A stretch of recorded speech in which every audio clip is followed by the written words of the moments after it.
And welcome back to the Good Day Garden, thanks to Adam Swenson and the folks from Home Depot who did a heck of a job dressing this place up. Good morning. Good morning. How are you? Good. Great. Thanks. It is gardening time. Let's start right now talking about starting from seeds, because if you're going to start something from seed, you got to get moving. Yeah, so you have a tremendous assortment of different varieties that you can choose from, but it takes about 8 to 12 weeks for it to germinate before you can actually put it into the ground. Right. And then you're 6 to 8 weeks on top of that before you start producing fruit. So there is a time constraint on this. It's not too late, but it does take a little bit extra time. These are a terrific way to do it. You got these little planters here that are it's the soil and the fertilizer all in one. Literally drop the seed in there and put some water on top of it, turn the cover over, turn it into like a mini greenhouse. Little terrarium, yep. Yep, and again, a terrific assortment there. Now, once they get to that point, or if you want to cheat, like I do in my little garden, you just get the already pre-grown. Right, so edible gardening, two of my most favorite things to do. This right here is city pickers. So this is a little self-contained raised flower bed. It comes with a small reservoir in the bottom so the roots don't get absorbed in the water and rot. Real easy to put together. It comes with casters, so you can roll it around on your patio if you have a townhome or an apartment. Right. Works really well for out there. This happens to be an herb garden, so everything you need for fresh herbs, whether grilling or cooking in the kitchen, just go outside and pull it right off the plant. Right. You could also put flowers or whatever you want in here if you want to have a little garden in an urban environment. Yes, as you well. can. Yeah, that would be a lot of fun. And very manageable. This, you could almost give each one of the kids one of these and just let them go. Oh, they'd have a ride. I know my two boys would absolutely love that. Right, absolutely. Okay, so we're going to go out into the ground, and here's another way to do it. If you want to kind of contain things and not have to dig up the soil and till it and do all that stuff, you just get one of these self-contained planters. Yep, these little raised beds come in kits. First thing you got to decide is what soil you're going to put in there. A lot of folks want to be able to put any bag, and all bags aren't created equal.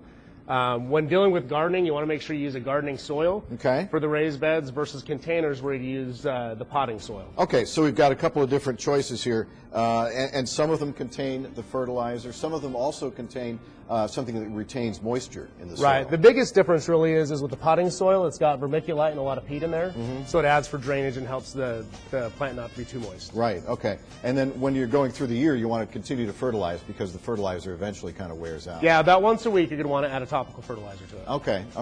And what are the kinds of things you've got tomatoes going here? So right now what's hot is okra, squash, a lot of the heat-hardy plants in North Texas. But even moving on to onions, tomatoes, and all the herbs will do great as well.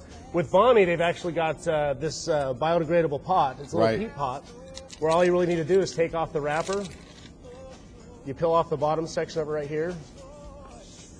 And in about a 6-inch hole, it's just placing it in the hole, covering it back with dirt, adding water, and that pot will dissolve on its own, and the roots will take hold in the ground. Right, and actually help feed the plant as well. Okay, you've got some other summer vegetables here, including some very established. These things look like they're just about ready to pop some cherry tomatoes out. They probably would almost within a couple weeks. There's a few little buds on there right now. This is actually a salsa garden, so this has everything from the tomatoes, the peppers, the onions, cilantro, the whole mix for your fresh salsa. So you really create a theme with the little garden like this and go out and make fresh salsa all summer long. Right. Great ideas. What have we got over here? Some of the implements, some great ideas. So we've got some of the different fertilizers out there.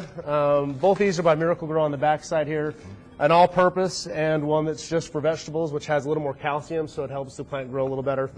And then the pesky insects, this by Bayer is something you can just spray topically to the plant up to a day before you harvest. Right. Now you also worry about things like the rabbits and the dogs, in the case of our house, and birds bothering them as well. So there are some things you can put in the garden as well to kind of keep There are some granules that you can sprinkle around as well to keep the critters out of there. Right. Now, and as far as the fertilizer, when you're doing the fertilizer, you've got the granular, you've got the liquid. Liquid isn't going to last as long as the granular. The granular kind of release over time. Right. The granular is a time release, so it'll slowly dissolve in the dirt. Right. Get the bang for the buck immediately with the liquid stuff. Right. You're going to see results almost immediately. We've got more information and a link to Home Depot and the seed projects that you guys recommend on myfoxdfw.com. Terrific advice. Thanks, Adam. Thank you.